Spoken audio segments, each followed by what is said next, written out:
Le juge a souri avant même que je ne prenne la parole.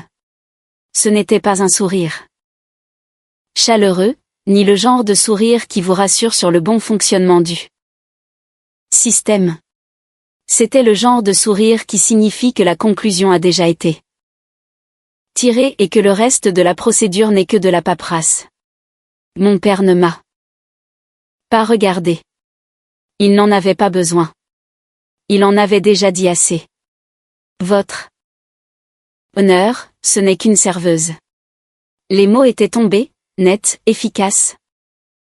Presque répétés. Quelques personnes dans le public ont ricané. Quelqu'un a essayé de le cacher. Quelqu'un d'autre ne s'en est pas donné la peine. Je me suis tenu là, les mains immobiles le long du corps, tandis que 11 millions de dollars et mon nom étaient réduits à un tablier et un plateau. Le juge s'est légèrement penché en arrière, m'étudiant comme si j'étais une étude de cas. Pas une personne. Une serveuse gérant des millions, a-t-il dit, presque amusé. Et juste comme ça, la salle a décidé de qui j'étais. La salle d'audience n'était pas grande, mais elle semblait bondée de la manière dont les petits espaces le sont lorsque les gens viennent en attendant qu'il se passe quelque chose. Pas du chaos, pas du drame au sens cinématographique. Quelque chose de plus calme, de plus contrôlé, un démantèlement. Des avocats locaux remplissaient les bancs aux côtés d'une poignée de parents éloignés qui, soudain, avaient des opinions sur une loi de l'État. 2 voisins étaient assis au dernier rang, le genre qui ne vous avait pas adressé la parole depuis des années, mais qui se penchait maintenant en avant comme s'il regardait quelque chose d'éducatif. Mon père était assis au 2e rang, un bras posé nonchalamment sur le dossier du banc. Il avait l'air à l'aise. C'est la première chose que j'ai remarquée en entrant, à l'aise, comme s'il était venu confirmer une décision, pas en débattre. Son avocat se tenait à la table opposée, organisant déjà une pile de pièces à conviction imprimées, des photos. Je le savais avant même de les voir. La façon dont il manipulait le dossier, soigneux, délibéré, me disait tout ce que j'avais besoin de savoir sur la façon dont cela allait se dérouler. Sur le papier, l'affaire était simple. Mon grand-père, le colonel Henry Whittaker, retraité de l'armée américaine, était décédé 6 mois plus tôt. Sa succession totalisait un peu plus de 11 millions de dollars. Des investissements immobiliers, des comptes de placement, des obligations municipales, rien de tapac sans grave l'œil, juste une accumulation disciplinée sur des décennies. Il m'en avait légué la majorité, à moi, sa seule petite fille. Mon père en avait reçu une part plus petite, non négligeable, mais pas égale. C'est ce déséquilibre qui nous avait amenés ici. Il ne discutait pas des chiffres. Il discutait de ma capacité. Votre honneur, commença l'avocat de mon père d'une voix mesurée et exercée. Nous ne contestons pas l'existence du testament. Nous remettons en question le fait que la partie défenderesse possède le jugement financier et la stabilité requis pour gérer un patrimoine de cette taille. Stabilité. Ce mot, encore une fois. Il se tourna vers le moniteur à côté du juge. Avec la permission du tribunal, nous aimerions présenter des preuves visuelles. Le juge fit un signe de tête. L'écran s'anima. La première image l'envahit. Moi derrière le comptoir d'un petit café. Tablier bleu marine, cheveux attachés, tenant 2 tasses de café. Un horodatage figurait dans le coin, mardi, en fin de matinée. L'atmosphère de la salle changea légèrement, pas de façon spectaculaire, juste assez. La 2e image apparut. Moi encore, essuyant une table, souriant à quelqu'un hors champ. La troisième, penchée sur une caisse enregistreuse. La quatrième, portant un plateau vers un client assis près de la fenêtre.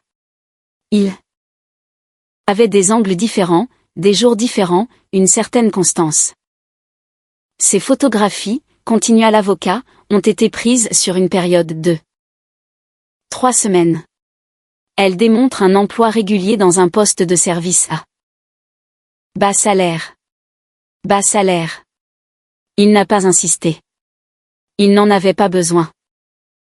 Gérer un patrimoine évalué à 11 millions de dollars, poursuivit-il, nécessite une sophistication financière, une prise de décision sous pression et une capacité de planification à long terme.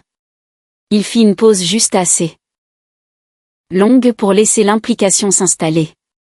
Des attributs qui ne sont pas typiquement associés à un emploi de service de premier échelon. Le juge se pencha légèrement en avant, les coudes posés sur son bureau.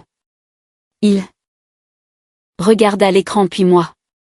Mademoiselle Whittaker, êtes-vous actuellement employée dans cet établissement? Oui, votre honneur. Un murmure parcourut la galerie. Subtil, mais présent. Et depuis combien de temps y travaillez-vous? Environ 3 semaines.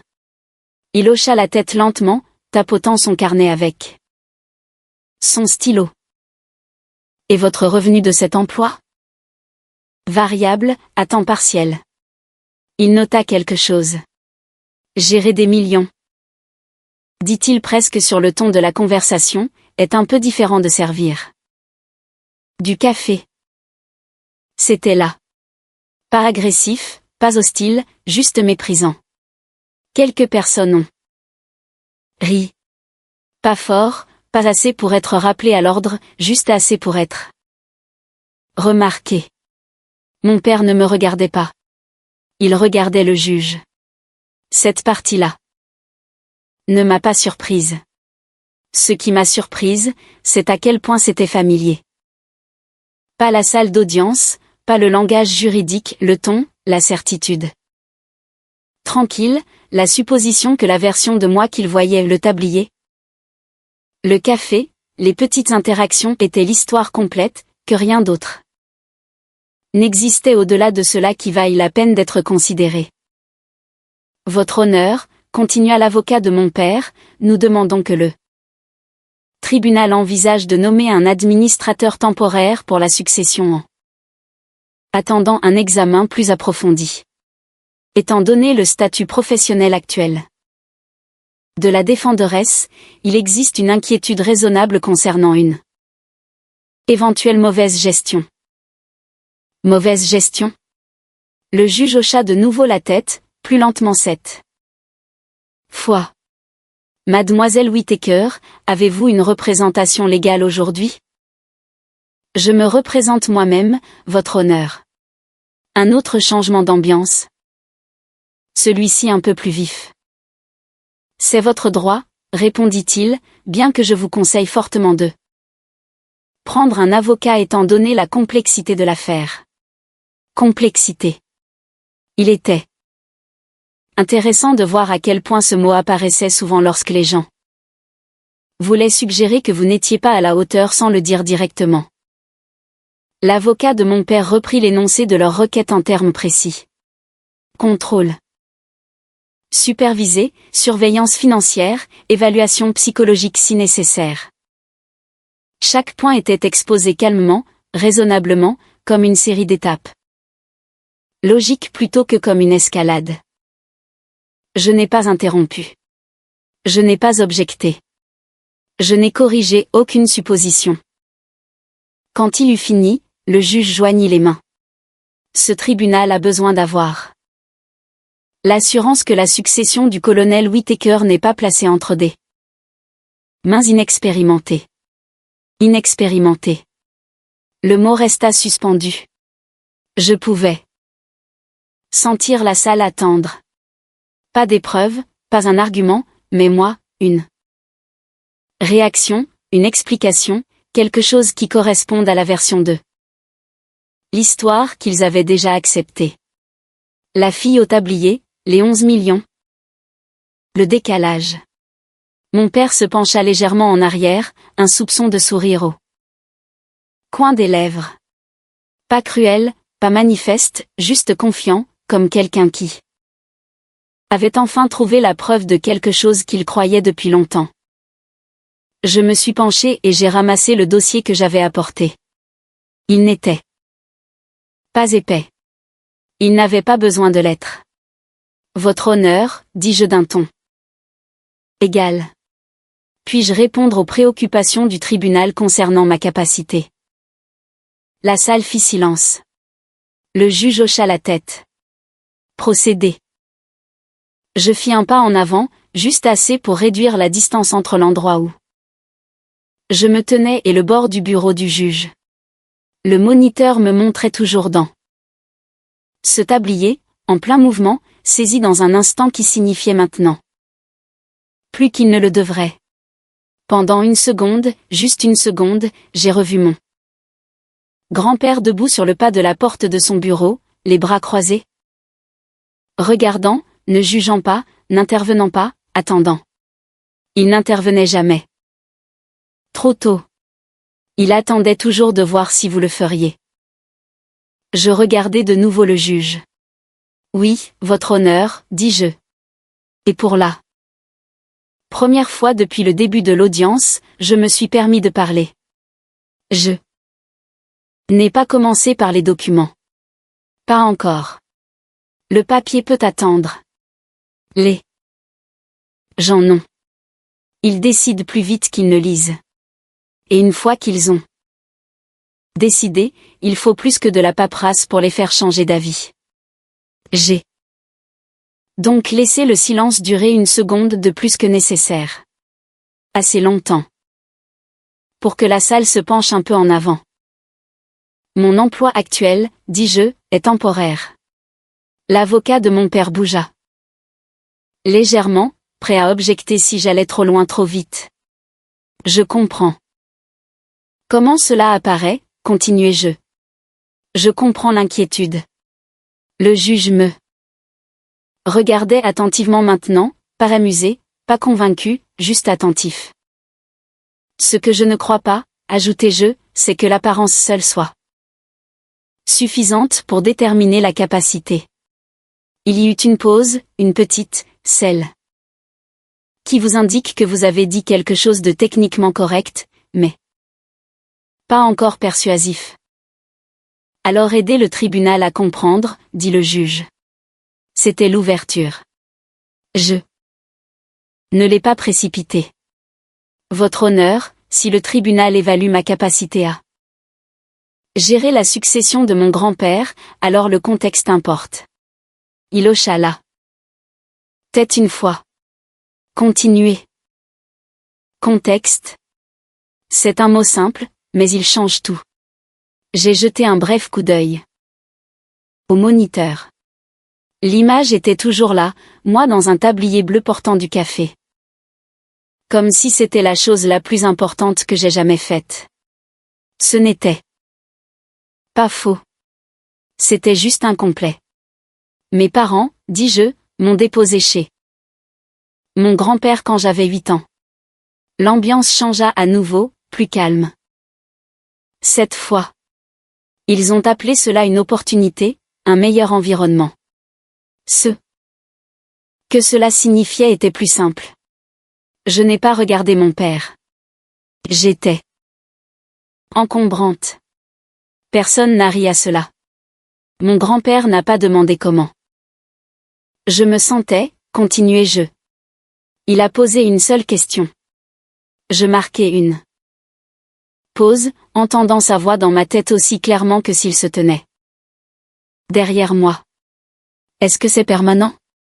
Le stylo du juge s'arrêta de bouger. Ils ont dit non, ce n'était pas censé l'être. J'ai laissé cela s'installer un instant.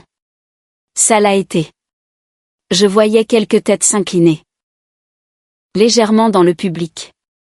Les gens ajustaient l'histoire qu'ils pensaient être en train de regarder. Le colonel Henry Whittaker croyait en 3 choses, dis-je. La discipline, la responsabilité, et le fait de mériter sa place dans chaque pièce où l'on entre. Je n'ai pas élevé la voix. Je n'en avais pas besoin. Il m'a donné un emploi du temps le premier soir où je suis restée chez lui. Réveil à 5h30, lit fait à 5h35, petit déjeuner à 6h, lecture à 6h30. Un léger sourire effleura le coin de ma bouche, pas pour la salle, mais pour le souvenir. Je pensais que c'était extrême. Je regardais de nouveau le juge. Il m'a dit que je voulais de la structure. Je ne le savais pas encore. Aucune réaction, mais il écoutait. Il n'y avait pas de cri dans sa maison. Pas de punition au sens où la plupart des gens l'entendent. Juste des conséquences. Je sentais la salle s'installer dans un rythme différent maintenant. Moins divertie, plus attentive. Si j'oubliais quelque chose, je le corrigeais. Si je me plaignais, il me posait une question. J'ai laissé le silence s'étirer juste assez pour l'amener. Est-ce illégal? Quelques personnes ont bougé sur leur siège. C'était son critère, dis-je. Pas de savoir si quelque chose semblait juste, mais si cela respectait la loi. J'ai posé ma main légèrement sur le dossier devant moi, mais je ne l'ai pas ouvert. À l'âge de 12 ans, j'avais compris la différence entre l'équité et la légalité. À 14 ans, je lisais les bases du droit des contrats. Le juge se pencha légèrement en arrière, sans m'interrompre. Mes parents me rendaient visite occasionnellement, continuai-je. Les vacances, les anniversaires. Quand c'était pratique. Ils utilisaient des mots comme « sérieuse » et « distante » pour me décrire. Je m'autorisais une petite inspiration. Mon grand-père appelait cela être concentré. Je n'avais pas besoin d'en dire plus. Quand j'avais 16 ans, dis-je, j'ai surpris une conversation dans son bureau. Mes parents lui demandaient un accès anticipé à une partie de son portefeuille d'investissement. Cela a provoqué une réaction, subtile mais réelle. Il a refusé. J'ai finalement jeté un regard en direction de mon père, une seule fois. Il leur a dit, l'héritage n'est pas un dû. Je regardais de nouveau le juge. C'est une responsabilité. Le mot resta suspendu, plus lourd que les autres. Je n'ai compris à quel point c'était littéral que bien plus tard. Le juge tapota à nouveau son stylo, plus lentement cette fois. Et votre parcours professionnel, mademoiselle Whittaker? Demanda-t-il. C'était la question qu'ils avaient évité de poser jusqu'à présent. Je n'y ai pas répondu directement. Après le lycée, j'ai étudié le droit. Aucune précision, juste le fait.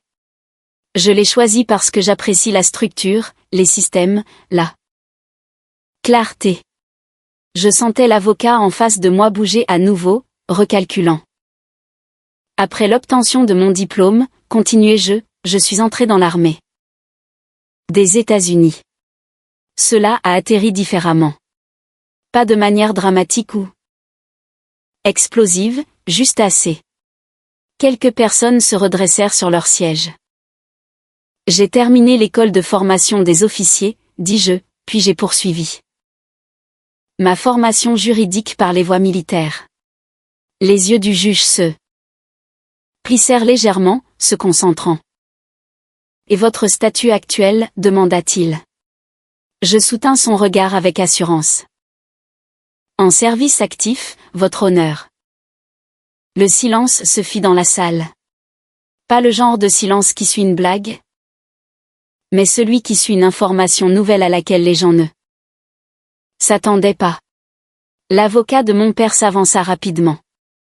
Votre honneur? Bien que nous respections le service de la défenderesse, la question devant le tribunal est la gestion de la succession, pas le service militaire. C'est pertinent, dis-je calmement, sans élever la voix, en continuant. Simplement. Le juge leva une main, non pour me faire taire, mais pour contrôler le rythme. Laissez-la finir, dit-il. C'était nouveau. J'ai hoché la tête légèrement. Mon affectation actuelle, dis-je, me place dans une période de transition entre deux postes. Je fis un geste léger vers le moniteur. Le travail au café que vous voyez ici est à temps partiel? Temporaire, légal. Aucune excuse, aucune défensive. Durant cette période, je suis soumise à des procédures de conformité standard liées à la surveillance financière, compte tenu de la taille de la succession et de mon statut de service actif. L'avocat ouvrit de nouveau la bouche, puis la referma. Ces procédures, continuai-je, incluent des restrictions sur la gestion directe de certains actifs jusqu'à ce que l'examen soit terminé. Le stylo du juge bougea encore. Donc, au lieu de rester inactive, dis-je, j'ai choisi de travailler. J'ai laissé cela reposer une seconde. 3. Services par semaine, nettoyer des tables, servir du café. J'ai regardé à nouveau l'écran. Ce n'est pas illégal. Personne n'a ri cette fois. Et cela ne reflète pas l'intégralité de mes capacités professionnelles. Le silence dans la salle semblait différent maintenant. Pas disparu, juste recalibré. Le juge se pencha à nouveau en avant, joignant les mains. Mademoiselle Whittaker, dit-il, avez-vous des documents étayant vos déclarations? Oui, votre honneur. Je tapotai légèrement le dossier. Alors nous allons examiner cela, dit-il.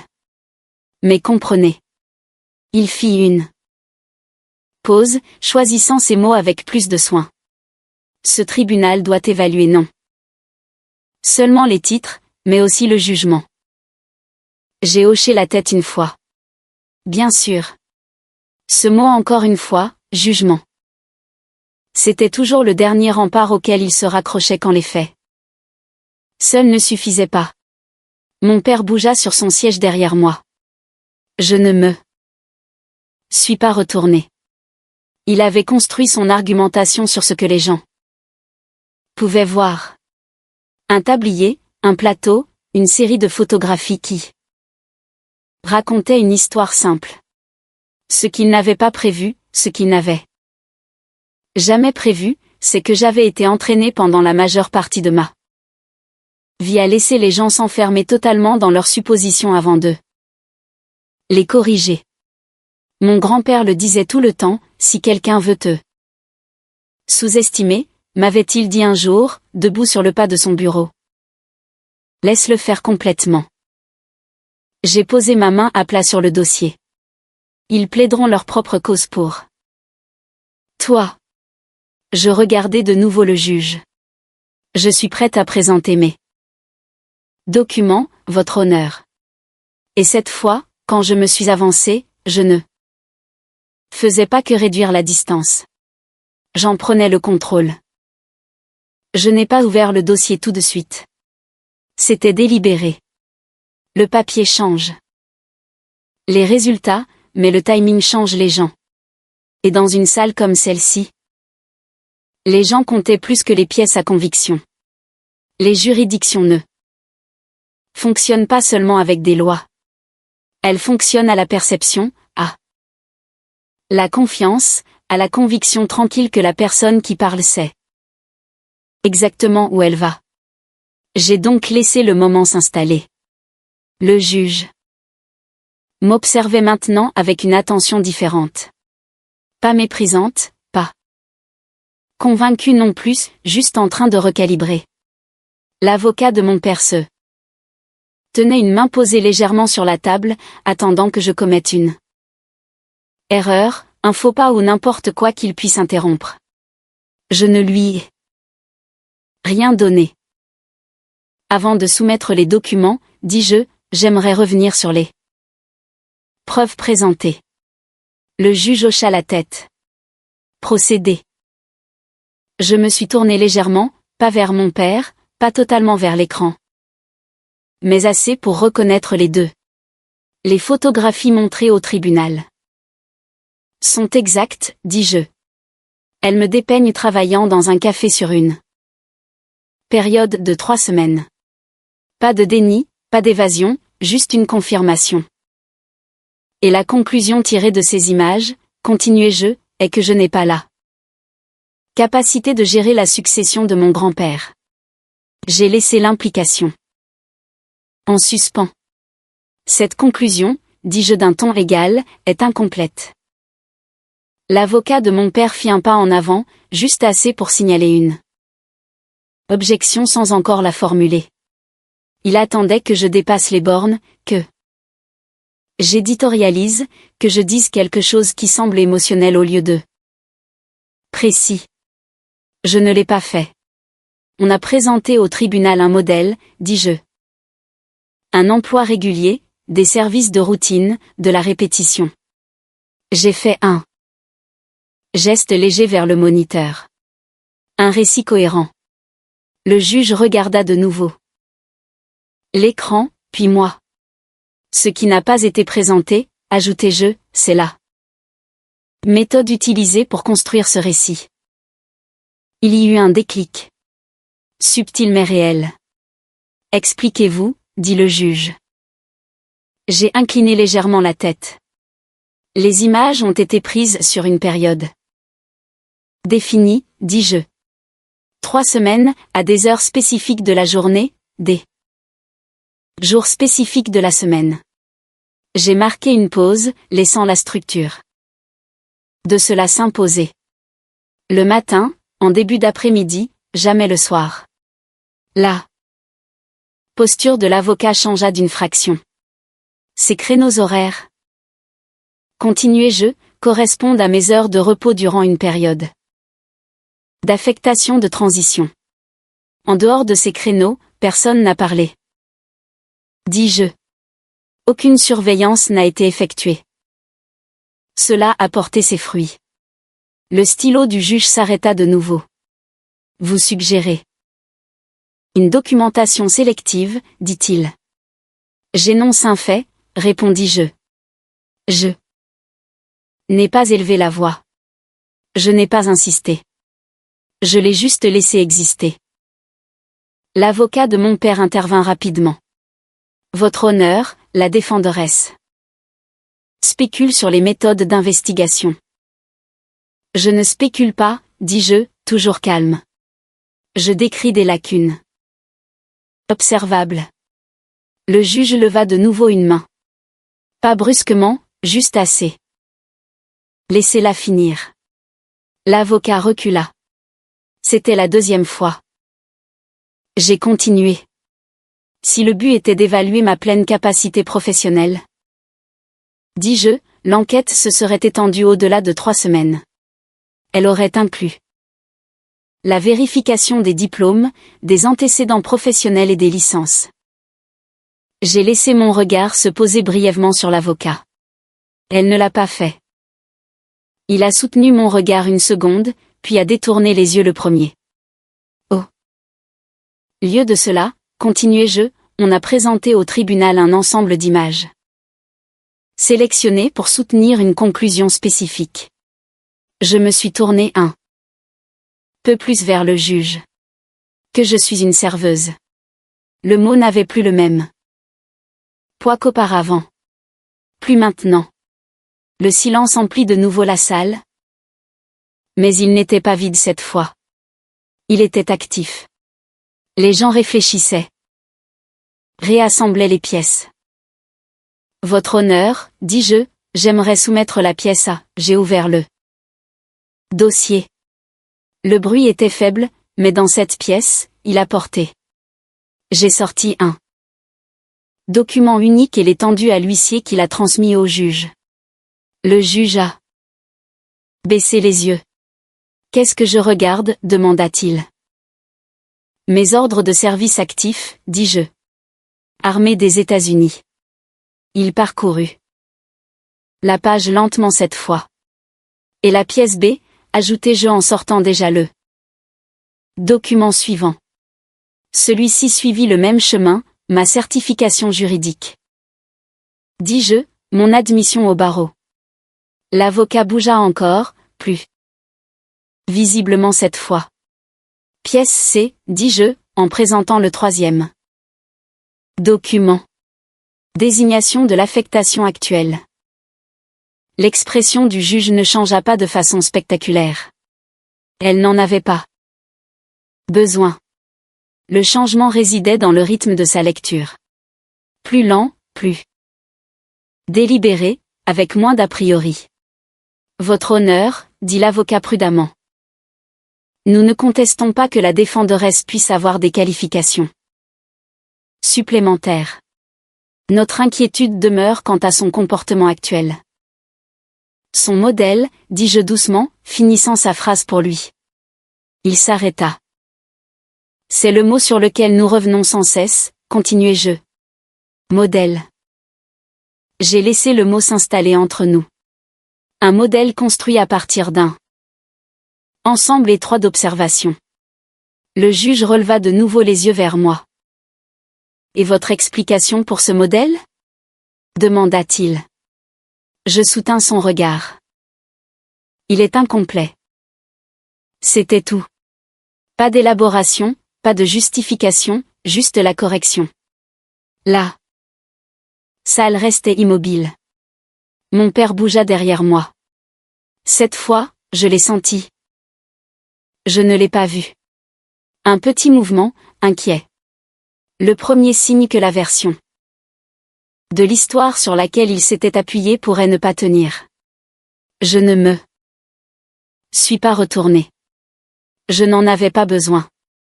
Votre honneur, dis-je, je comprends la responsabilité du tribunal de s'assurer que la succession de mon grand-père est gérée avec compétence. Je le pensais vraiment. Je partage cette responsabilité. Cette partie comptait plus que tout ce que j'avais dit. D'autres.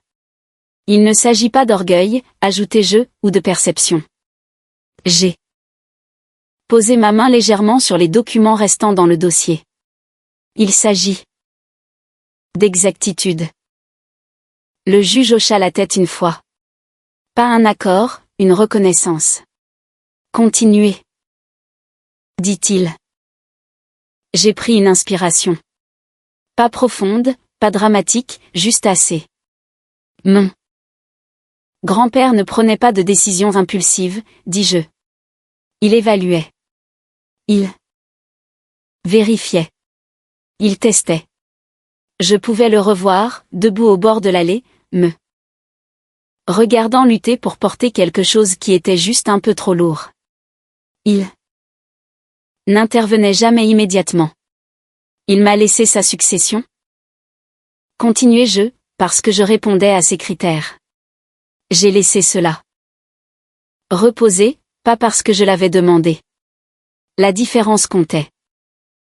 L'avocat de mon père s'avança à nouveau, plus prudemment cette fois.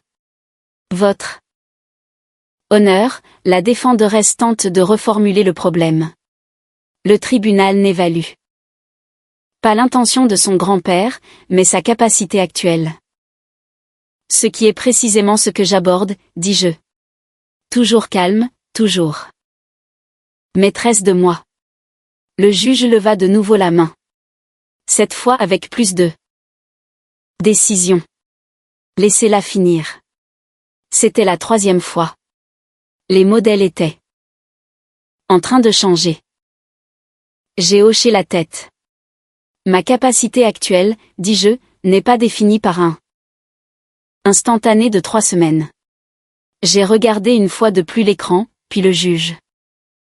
Elle est définie par un ensemble de travaux, de formation et de responsabilités qui n'a pas encore été pleinement présenté à ce tribunal. J'ai marqué une pause. Et j'ai l'intention de le présenter. La salle ne réagit pas extérieurement, mais l'énergie avait changé. Il ne s'agissait plus de prouver que j'étais incompétente.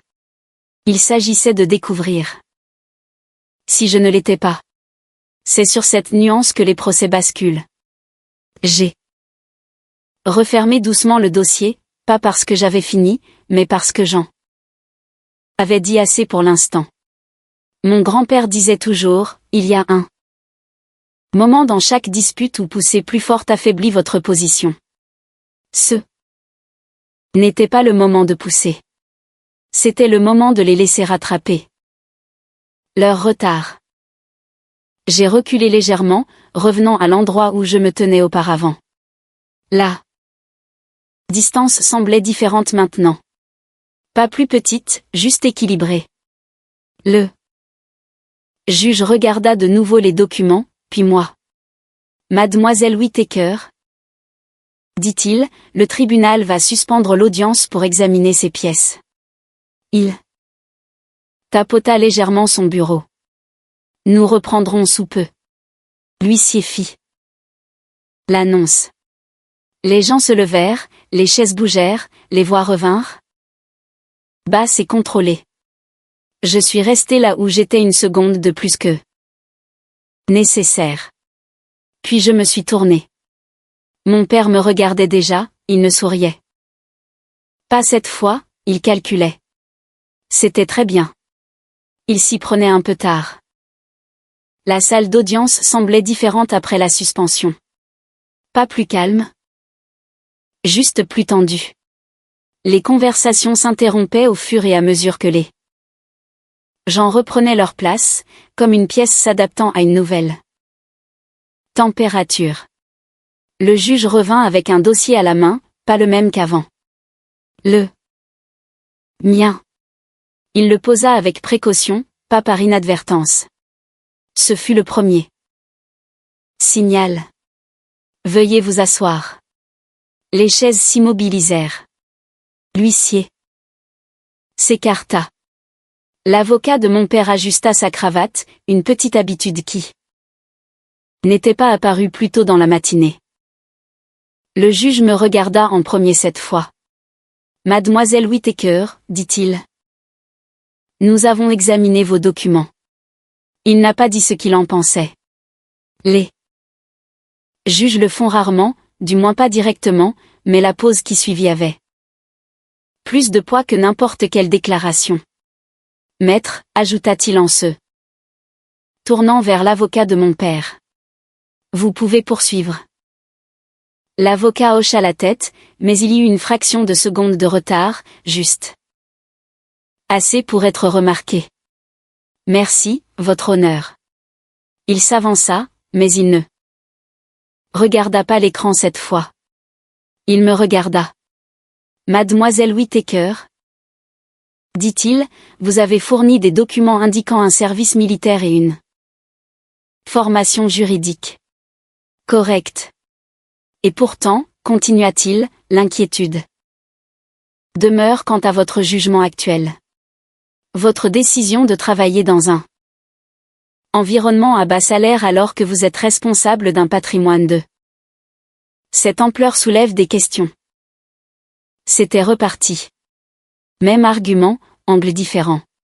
Des questions, répétai-je. Oui, dit-il, sur les priorités, sur la stabilité, sur le fait de savoir si vos actions reflètent le niveau de discernement requis. Il était prudent. Plus prudent qu'avant. C'est une inquiétude légitime, dis-je. Cet aveu le pris au dépourvu.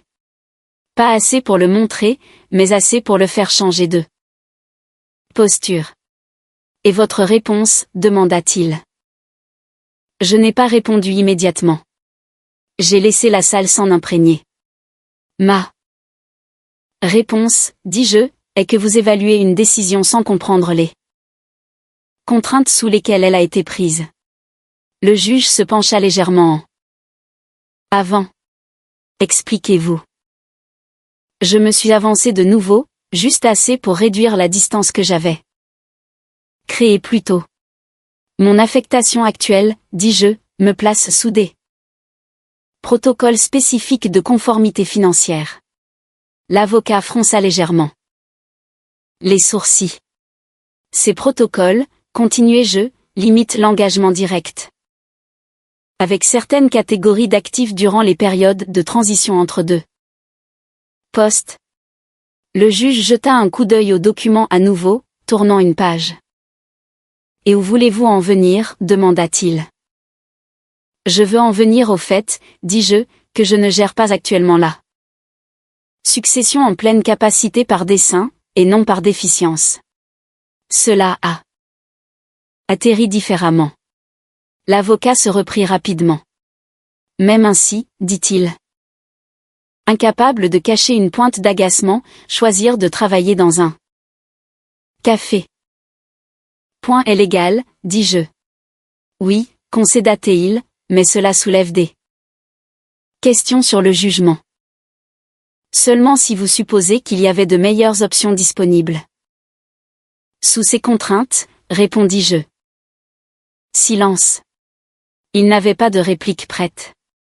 Le juge nous regarda l'un après l'autre. Mademoiselle Whittaker, dit-il, ce tribunal est moins préoccupé par ce qui est permis que par ce qui est prudent. J'ai hoché la tête.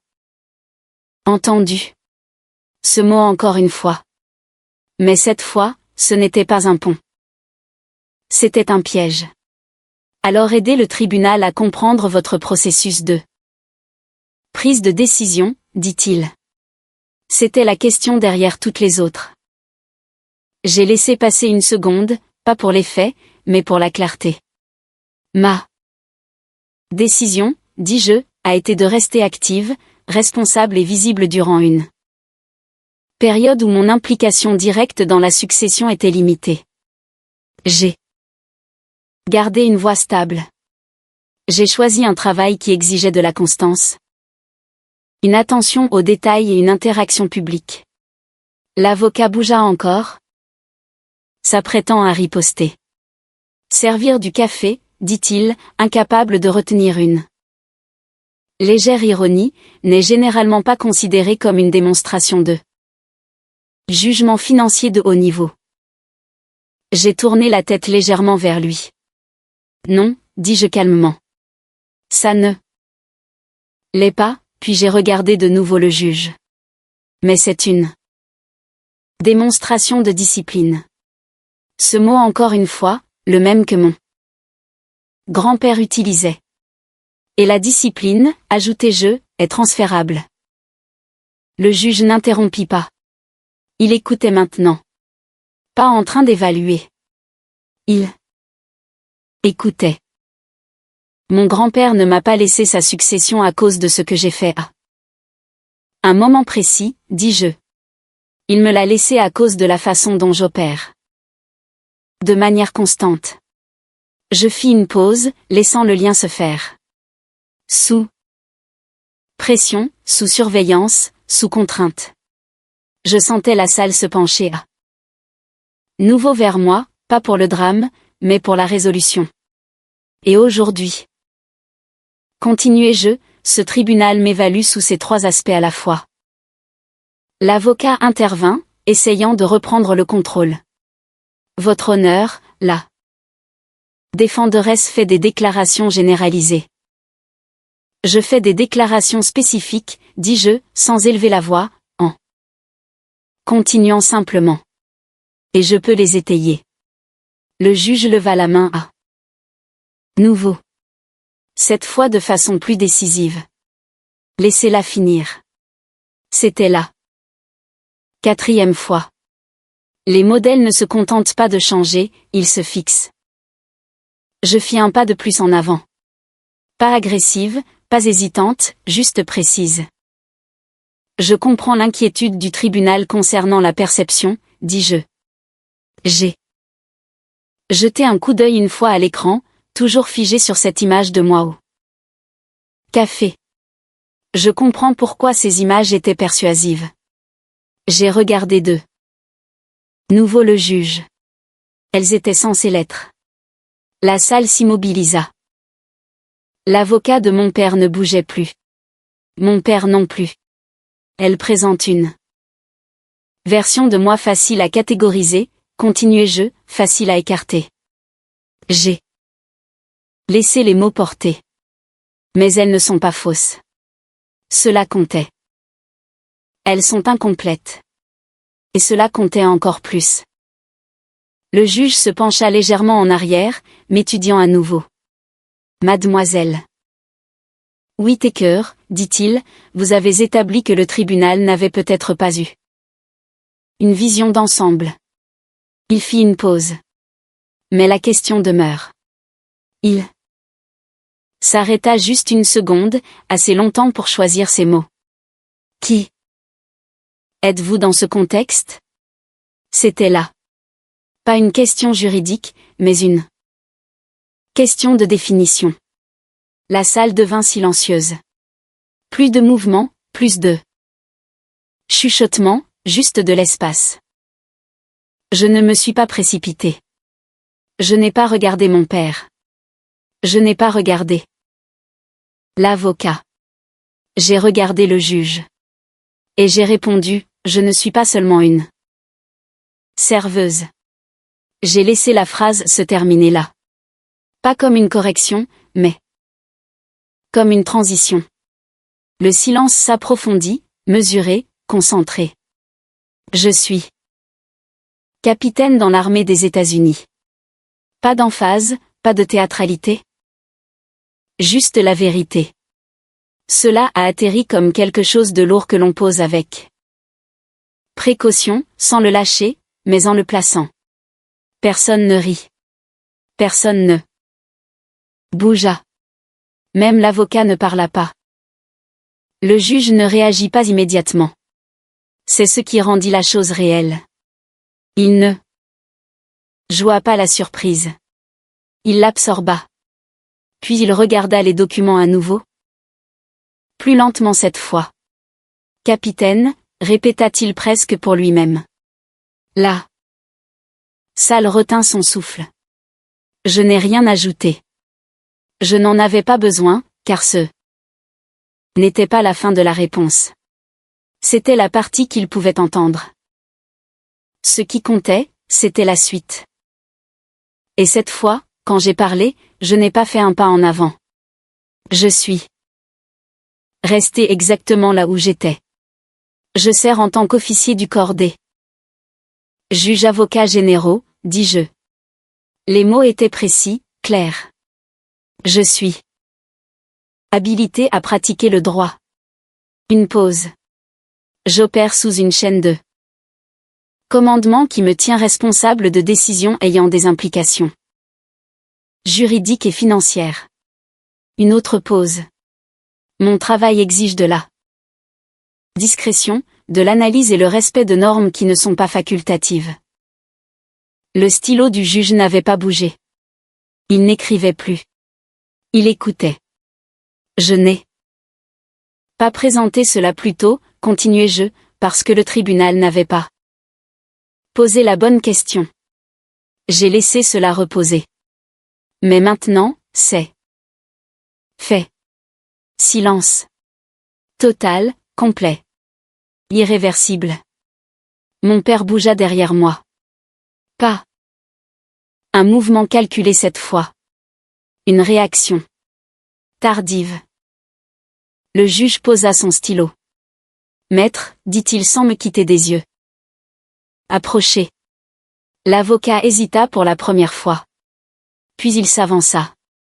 Le juge se pencha légèrement vers lui, la voix basse, mais pas assez pour cacher le changement. Nous allons devoir revoir le fondement de votre argument.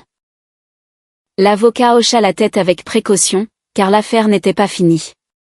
Mais la version de l'histoire avec laquelle ils étaient arrivés l'était. Et il y a une différence entre perdre un procès et perdre l'histoire qui était censée le faire gagner. La seconde audience n'avait pas l'air d'une suite. Elle ressemblait à une correction. Même salle, même juge, même numéro de dossier imprimé en haut de chaque document.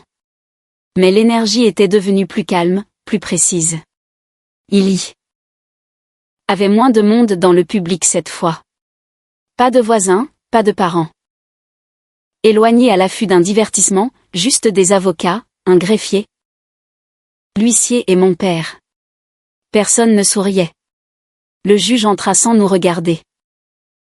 Il s'assit, ajusta le dossier devant lui et parla sans préambule. Ce tribunal a examiné les documents supplémentaires soumis. Aucun commentaire, aucun ton particulier, juste les faits. Maître, dit-il en se tournant vers l'avocat de mon père.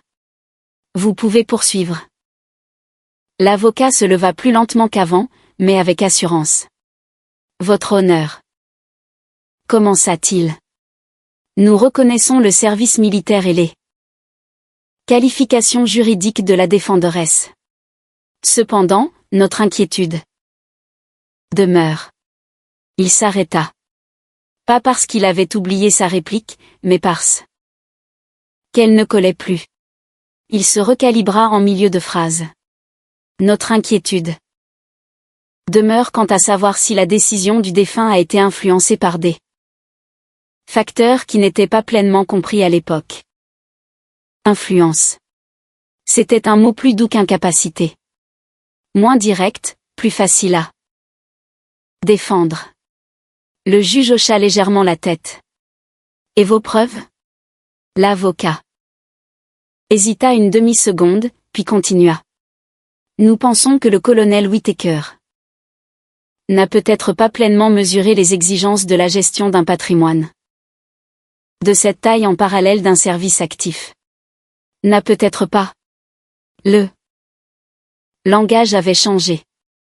Le terrain aussi. Le juge se tourna vers moi. Mademoiselle Whittaker. Je me suis levée. Pas de dossier cette fois. Tout ce qui devait être soumis l'avait déjà été. Ce que l'on demande au tribunal de considérer, dis-je, c'est si mon grand-père a pris une décision qu'il ne comprenait pas, j'ai laissé le poids de cette idée s'installer. Le colonel Henry Whittaker a servi 31 ans dans l'armée des États-Unis. Personne ne m'interrompit. Il a géré du personnel, des ressources, des budgets qui dépassaient tout ce qui se trouve dans cette pièce. Je n'ai pas élevé la voix. Je n'en avais pas besoin. Il revoyait ça. Succession chaque année. Chaque actif, chaque allocation. J'ai marqué une pause juste assez longue. Il savait exactement ce qu'il faisait. L'expression du juge ne changea pas, mais son stylo bougea à nouveau. Pas rapidement, pas mécaniquement, mais de façon délibérée. Avez-vous une documentation sur ces révisions? Demanda-t-il. Oui, votre honneur. Ils font déjà partie des pièces soumises. Il hocha la tête une fois. L'avocat bougea encore, cherchant une issue. Votre honneur, même si nous acceptons que le défunt était conscient de ses décisions, les circonstances actuelles de la défenderesse sont régies par la réglementation. Point ce que j'ai dit, l'interrompis-je. Il s'arrêta. Le juge nous regarda. Précisez, dit-il. Mon affectation actuelle, continuai-je, impose des limitations temporaires sur la gestion directe des actifs. Ces limitations sont documentées, légales et conçues pour prévenir les conflits d'intérêts. J'ai laissé cela s'installer. Elle n'indique en rien une incapacité. L'avocat ouvrit la bouche puis la referma, car il n'y avait nulle part où aller avec cet argument. Le juge se pencha légèrement en arrière. Ce tribunal, dit-il, n'est pas là pour réécrire des testaments sur la base de spéculation. Le mot tomba, net. Spéculation. Il regarda l'avocat de mon père. Vous n'avez pas démontré d'influence indue. Une pause. Vous n'avez pas démontré d'incapacité. Une autre pause. Et vous n'avez pas démontré de mauvaise gestion. 3 phrases. 3 fermetures. L'avocat hocha la tête une fois, lentement. Parce qu'il n'y avait rien d'autre à faire. Le juge se tourna vers moi. Mademoiselle Whittaker, la demande de nomination d'un administrateur temporaire est rejetée. Il ne regarda pas la galerie. Il n'y avait pas de public devant lequel se mettre en scène. La succession restera sous votre autorité, sous réserve du cadre réglementaire existant. J'ai hoché la tête une fois. Merci, votre honneur. Il fit une dernière note, puis ferma le dossier. Cette affaire est close. Le marteau ne tomba pas fort. Il n'en avait pas besoin. Le son fut bref. Final. Les gens se levèrent, les chaises bougèrent, les papiers furent rassemblés. Personne ne se précipita dehors. Personne ne s'attarda non plus. La salle se vida comme elle s'était remplie, silencieusement. Je n'ai pas bougé tout de suite. J'ai attendu que le greffier finisse d'organiser le bureau, que l'huissier s'écarte, que le dernier avocat franchisse la porte. Puis je me suis tourné. Mon père était toujours là. Il n'avait pas bougé. Pendant une seconde, nous nous sommes juste tenus l'un face à l'autre, à la même distance qu'au début de la première audience. Contexte différent, même espace. Tu n'étais pas obligé de faire ça, dit-il.